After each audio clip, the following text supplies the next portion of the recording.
So what's really unique about Odyssey in the Elite Dangerous universe is that for the very first time we're going to allow people to set foot on the planets and in spaceports and explore the world in this new perspective. We've tried to maintain what we felt was a core part of Elite, which is freedom of choice. And we really embraced that with Odyssey and have transposed all of those careers back down onto an on-foot experience. So when you're picking your base suit in Odyssey, you're really picking it based on the career and activities that you want to undertake. Each of the suits has its own strengths and weaknesses. So for instance, there'll be a suit that skews towards exploration, a suit that skews towards combat, and also a suit which you might want to wear if you were to go scavenging, hunting through wrecks to find bits of equipment that might be useful to you. Odyssey will provide players with a clear choice. They're free to take missions, either from mission boards or mission givers, or players can go out and explore. So we allow the player to disembark at outposts, planet ports, spaceports. So all of these are great places to find work and undertake missions, but also now you can go to our new settlements, which are a kind of more Dust Bowl, Wild West towns that you'd find on the edges of civilization. When you find these settlements, I think you'll want to travel into them and see what the lay of the land is, see what options and opportunities they offer, and decide which way you're going to play. With Odyssey, for the first time, we'll have fully modelled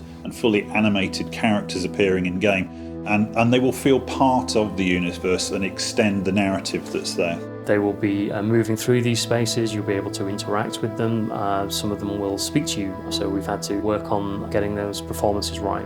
It's a whole new way of exploring the game.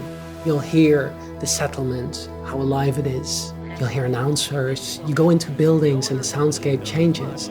It's the very first time that you're experiencing the sound of Elite Dangerous, not inside a ship or inside a little vehicle, but inside a body. Meeting people who you can relate to in places is the way you can feel grounded in this quite fantastical universe. And there's going to be a lot of players transferring from the main game who have never experienced this before but will understand how it feels to be in that universe. All of the NPCs that you encounter in Odyssey are all generated as part of the background sim. So if I go to a port or a settlement, the NPCs that I'm going to find there will be affiliated with the faction that owns that settlement.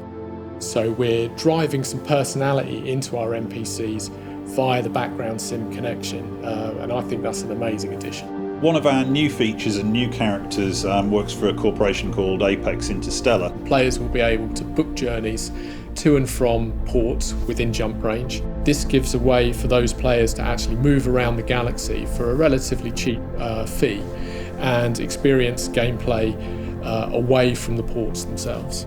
So within the on-foot gameplay, the primary way of earning credits is to actually undertake missions and obviously complete them successfully.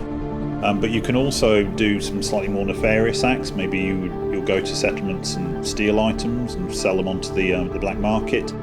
Or you could become an explorer and collect samples from our new organic life.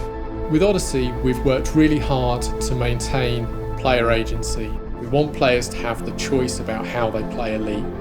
If players want to continue in their ship gameplay, absolutely.